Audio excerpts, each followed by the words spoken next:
इस क्वेश्चन में एक सॉलिड कोन दिया गया है और हमें एक रस्सी का लूप इस कोन के कर्व्ड सरफेस एरिया के अराउंड घुमाना है, ठीक है, इस तरीके से कि वो लूप शुरू बेस पे एक पॉइंट, यहां पर मैं पॉइंट मार्क किया हूं, इस पॉइंट से शुरू हो और कोन के अराउंड घूम के वापस कर्व सरफेस एरिया के अराउंड घूम के वापस इसी पॉइंट पे आए।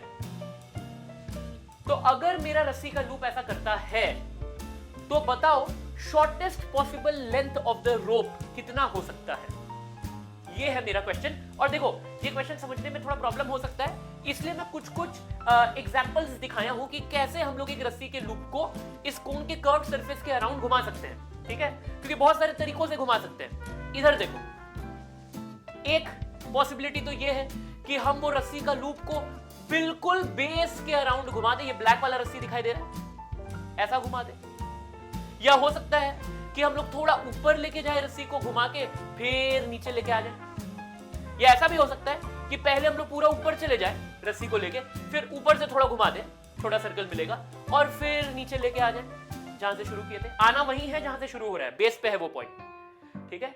तो बताओ सबसे छोटा पॉसिबल रस्सी जिससे ये काम किया जा पाए वो कितना छोटा हो सकता है? छोटा से छोटा कितना छोटा हो सकता है? तो इस क्वेश्चन को अच्छे से समझने के लिए सबसे पहले तो ये समझना जरूरी है कि इन अलग अलग केसेस में जब रस्सी को सिर्फ नीचे से घुमा देते हो, थोड़ा ऊपर से घुमाते हो और ऊपर से घुमाते हो, अलग अलग काम करने पे ये जो रस्सी का लेंथ होगा, लूप का लेंथ होगा, अलग अलग होगा। बहुत सारे ऐसे तीर्थ यात्रा होते हैं जिसमें बोला जाता है कि माउंटेन या हिल जो भी है उसका एक राउंड लगाओ, है ना। तो मान लो कि ये एक माउंटेन है, अगर तुमको इस माउंटेन का राउंड लगाना है तो मेरे को एक बात बताओ, अगर तुम माउंटेन के बेस पे यानी सबसे नीचे वाले पार्ट पे अगर एक पूरा राउंड लगाते हो वर्सेस अगर तुम माउंटेन के थोड़ा ऊपर जाके यहां पहुंच गए फिर यहां पर एक राउंड लगाते हो, तो कौन सा वाला राउंड ज्यादा छोटा होगा? ऑब्वियसली ऊपर जाके अगर तुम राउंड लगाओगे हिल के तो ज्यादा छोटा होगा। लेकिन हमें यह याद रखना है कि हम जहां से शुरू किए थे आना तो वापस वही है। यानी अगर तुम राउंड लगाने के लिए ऊपर गए भी थे, राउंड लगा लिए, छोटा राउंड मिला, लेकिन आना भी तो है वापस। यानी ये जाने और आने वाला लेंथ को भी कंसीडर करना है। ऊपर जाके राउंड लगा के वहीं थोड़ी रह जाओगे, पहाड़ों पे नीचे भी आओगे। तो हम लोग को यही देखना है कि हम लोग कौन सा पाथ पकड़े जिससे कि मेरा path length going around the curved surface area of this cone becomes the shortest, ठीक है, under the condition that we have to start and end at the same point. तो जब तुम इस क्वेश्चन को सॉल्व करने का कोशिश करना शुरू करोगे ना, तुमको यह समझ में आ जाएगा कि भाई सीधा सीधा तो कोई फॉर्मूला नहीं लगा सकते हैं। कर्व सरफेस एरिया या टीएसए वॉल्यूम वगैरह कोई फॉर्मूला डायरेक्टली अप्लाई नहीं किया जा सकता। इनफैक्ट मैं जितने भी क्वेश्चंस दे रहा हूं तुमको ये बात अभी तक समझ में आ गया होगा कि ऐसा नहीं है कि वो कोई डायरेक्ट फॉर्मूला बेस्ड क्वेश्चन है, ठीक है, दिमाग लगाने वाले क्वेश्चन है। और अच्छे क्वेश्चन या आईआईटी के क्वेश्चन, जेईई एडवांस्ड का पेपर उठा के देखोगे तो ऐसे ही क्वेश्चन रहते हैं जिसमें सीधा फॉर्मूला जानने से कोई ज्यादा फायदा नहीं है। इनफैक्ट फायदा तब होता है जब तुमको पता है कि जो फॉर्मूलास तुम पढ़े हो वो क्यों सही है, या अगर तुमको उन फॉर्मूलास को निकालना होता, इन्वेंट करना होता या डिस्कवर करना होता तो तुम किस तरीके से सोचते। वो इनिशियल थॉट प्रोसेस जानना या वो स्किल होना सोचने का ज्यादा जरूरी है। जैसे एक हिंट मैं दे दूं इस सवाल के लिए, कई लोगों को पता होगा कि कोन का जो कर्व्ड सरफेस एरिया होता है वो होता है पाई आर एल, है ना, where L is slant height, R is radius. यहां पर रेडियस और स्लैंट हाइट दिया भी है तो निकालने का मन भी करता है कि निकाल दे कर्व्ड सरफेस एरिया, पता नहीं क्या फायदा होगा, निकाल सकते हैं तो निकाल देते हैं। लेकिन जिन्हें curved surface area pi r l क्यों होता है या कैसे निकाला जाता है curved surface area of a cone, ये बात अगर पता हो तो उन लोगों के लिए ये क्वेश्चन करना ज्यादा आसान होगा। तुम्हारे दिमाग में अपने आप आइडियाज आने लगेंगे कि इस क्वेश्चन को कैसे सॉल्व किया जाए। अब चिंता मत करो, इस क्वेश्चन को सॉल्व करने के लिए ऐसा नहीं है कि मैं पहले तुमको कर्व्ड सरफेस एरिया का डेरिवेशन कराऊंगा, ऐसा नहीं है। इस क्वेश्चन को सॉल्व करने के लिए सबसे पहले मुझे वापस से तुम्हारी इमेजिनेशन का जरूरत पड़ने वाला है। मैं चाहता हूं कि तुम इस कोन को एक लेबल से रैप कर दो, ठीक है, इसके कर्व्ड सरफेस को एक लेबल लगा के रैप कर दो, कोई चार्ट पेपर से रैप कर दो या किसी भी प्लास्टिक से रैप कर दो, इस तरीके से। तो देखो सेम कोन को मैं एक ब्लू कलर के लेबल से रैप कर दिया हूं, कर्व्ड सरफेस एरिया को नीचे जैसा वैसे ही रहने दे रहा हूं, कर्व्ड सरफेस को एक लेबल से रैप कर दिया, ठीक है। तुम ऐसा भी सोच सकते हो कि एक जो वो कोन वाला बर्थडे कैप होता है ना, ये एक बर्थडे कैप है। नेक्स्ट हम क्या करने वाले हैं, हम इसको बीच से ऐसे काट देंगे, ठीक ठीक है, बेस के एक पॉइंट से ऊपर तक ले जाके काट देंगे और काटने के बाद इस लेबल को खोल देंगे या उस बर्थडे कैप को खोल देंगे। मेरा सवाल तुमसे यह है कि जब हम इस लेबल को खोल के ऐसे फ्लैट जमीन पे रख दें तो बताओ ये लेबल दिखने में कैसा होगा, किस शेप का होगा।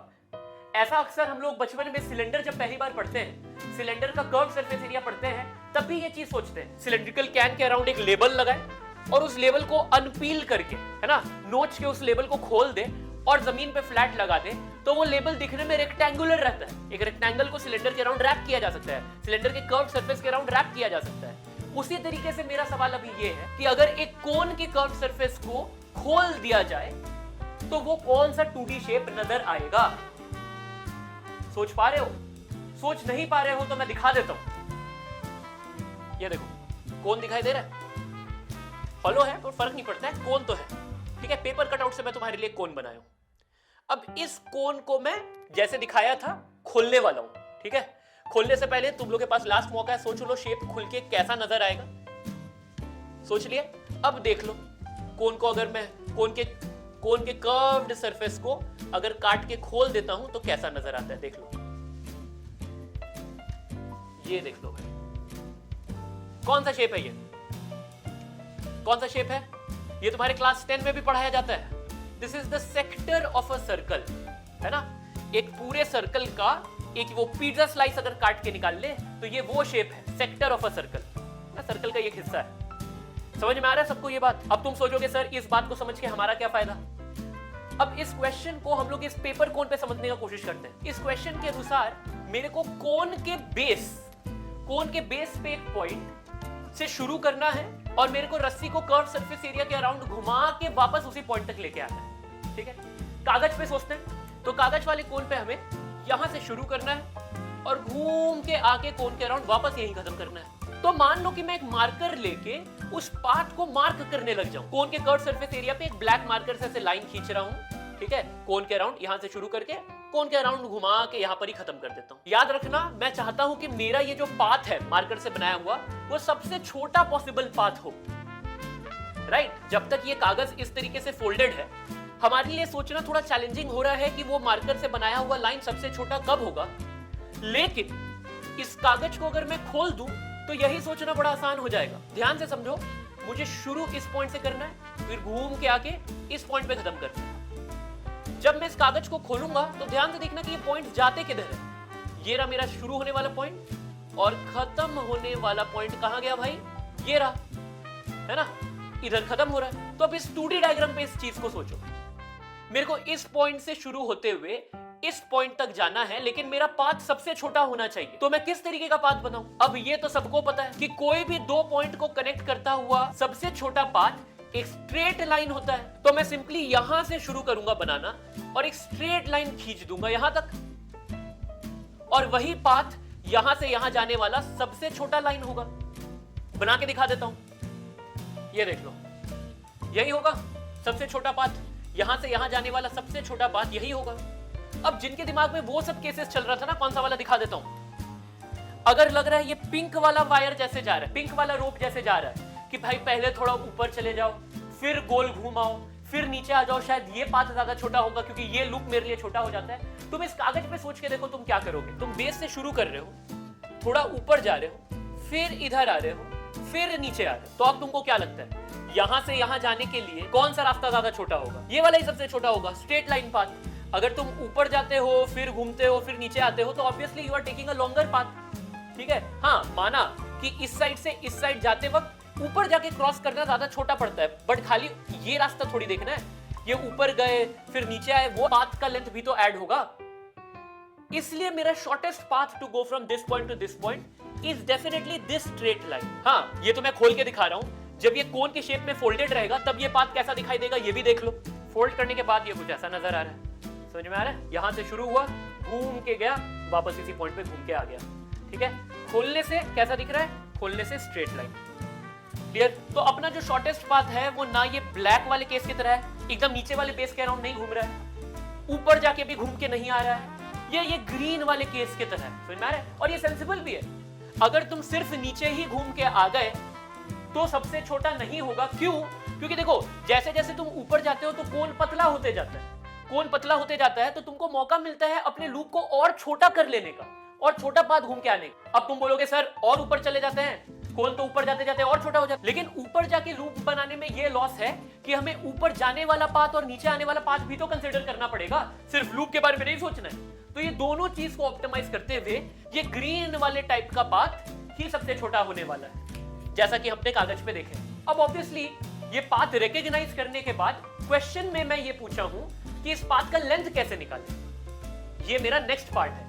अब थोड़ा मैथ्स और ज्योमेट्री लगाना शुरू करते हैं। तो मैं ये समझ चुका हूं कि अगर इस कोन के कर्व सरफेस को काट के खोल दिया जाए तो वो देखने में सेक्टर ऑफ अ सर्कल नजर आता है। ये बात अब सब लोग मान रहे हो, काट के दिखा दिया, मानना ही पड़ेगा। अब नेक्स्ट स्टेप है इस ओपन शेप और इस क्लोज्ड शेप के पार्ट्स के कोरिस्पॉन्डिंग पार्ट्स को कंपेयर करना शुरू करना पड़ेगा।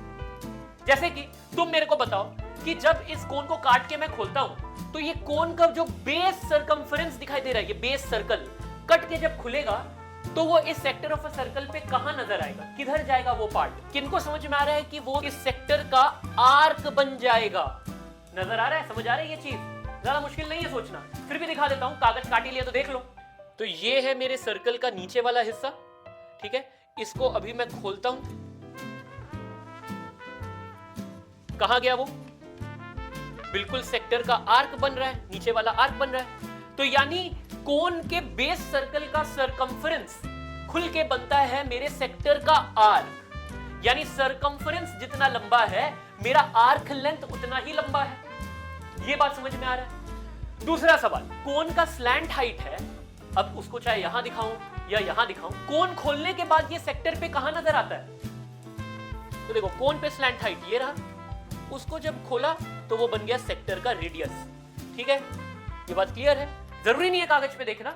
अब मुझे लगता है कि तुम लोग टॉपर हो तो इतना चीज डायरेक्टली भी समझ में आता होगा। कई लोगों को इस पेपर कटआउट का जरूरत भी फील नहीं हो रहा होगा, ऐसे ही सब समझ में आ जा रहा होगा। तो अब सब यही देखते हैं। तो मेरे सेक्टर का जो रेडियस होगा वो होगा मेरे कोन का स्लैंट हाइट जो कि है 28, और जो मेरे सेक्टर का आर्क लेंथ होगा वो होगा इस कोन का बेस सरकमफरेंस। बेस सरकमफरेंस कैसे निकाले? 2 पाई r, r है 7, ये यहां लिख देता हूं 2 पाई इंटू 7। अब याद रखना निकालना क्या है? निकालना है ये लेंथ, इन दोनों पॉइंट को जोड़ता हुआ जो स्ट्रेट लाइन सेगमेंट है उसका लेंथ निकालना है, ठीक है। ये भूल नहीं जाना कि करना क्या है। अब क्योंकि ये सेक्टर एक सर्कल का ही हिस्सा है, हर सेक्टर एक सर्कल का ही तो पार्ट होता है। वो सर्कल इमेजिन कर पा रहे हो? वो बड़ा सा सर्कल जिसका एक स्लाइस ये सेक्टर है, उस सर्कल पे नजर डालते हैं। ये देखो, ये पूरा सर्कल बना दिया मैं। रेडियस 28 है, आर्क लेंथ 2 पाई इंटू 7 14 पाई है। तुम मेरे को एक बात बताओ, इस पूरे सर्कल का सरकमफरेंस कितना होगा? इस बड़े वाले सर्कल का सरकमफरेंस कितना होगा? अब इस सर्कल का रेडियस पता है 28, तो इस बड़े वाले सर्कल का सरकमफरेंस कितना हो जाएगा? 2 पाई r, यानी 2 पाई इंटू 28, 2 पाई इंटू 28 यानी 56 पाई। देखो ये वाला आर्क लेंथ 14 पाई है, यानी ये पूरे सरकमफरेंस का कितना हिस्सा है, कितना फ्रैक्शन है भाई? 14 pi is 1/4 of 56 pi, 1/4 of 56 पाई। यानी कि ये आर्क मेरे सेंटर पे कितना एंगल सबटेंड करेगा भाई? पूरा एंगल है 360 डिग्री, तो ये एंगल हो जाएगा 1/4 ऑफ 360 डिग्री। पूरे सरकमफरेंस का जितना फ्रैक्शन मेरा आर्क लेंथ सबटेंड करेगा, पूरे सेंट्रल एंगल का ठीक उतना ही फ्रैक्शन मेरा आर्क सेंटर पे सबटेंड करेगा। पूरा सेंट्रल एंगल है 360, 1/4 ऑफ 360 इज 90 डिग्री। तो अब पता चल गया कि ये एंगल यहां पे है 90 डिग्री। इसी बात को एरियाज रिलेटेड टू सर्कल वाले चैप्टर में, क्लास 10 का चैप्टर है ना, एनसीईआरटी में है, उस चैप्टर में इसी बात को जो मैं अभी समझाया हूं फ्रैक्शन वाले बात को, इसी बात को एक फॉर्मूला से भी दिखाया जाता है। मैं लिख देता हूं वो भी, अगर किसी को फॉर्मूला बहुत अच्छा लगता है। वो फॉर्मूला भी सेम ही बात बताता है कि भाई मेरा आर्क लेंथ कितना होगा। आर्क लेंथ मान लो L है, तो आर्क लेंथ कितना होगा? वो पूरे सरकमफरेंस का एक फ्रैक्शन होगा। कितना? तो पूरे सरकमफरेंस, पूरा सरकमफरेंस होगा 2 पाई r, उसका एक फ्रैक्शन होगा। कितना फ्रैक्शन होगा? तो भाई ये एंगल अगर थीटा है तो थीटा जितना 360 का फ्रैक्शन है ठीक उतना ही फ्रैक्शन होगा। तो theta by 360 degrees into 2 pi r। अब मेरे पर्टिकुलर केस में, इस क्वेश्चन में मुझे L पता था कि 14 पाई है, R पता था 28 है, यहां से थीटा निकल जाएगा। हम लोग सोच के ऑलरेडी निकाल चुके हैं कि ये थीटा 90 डिग्री होगा। अब मेरा फाइनल स्टेप है बस ये AB का लेंथ निकाल देना, जो कि बहुत आसान है। मुझे पता चल ही गया है कि ये 90 डिग्रीज है, ये रेडियस है 28, ये रेडियस है 28, तो OAB एक राइट एंगल ट्रायंगल हो गया जिसके दो छोटे साइड्स पता है 28 28। पाइथागोरस थ्योरम निकाल दो, AB पता चल जाएगा 28√2।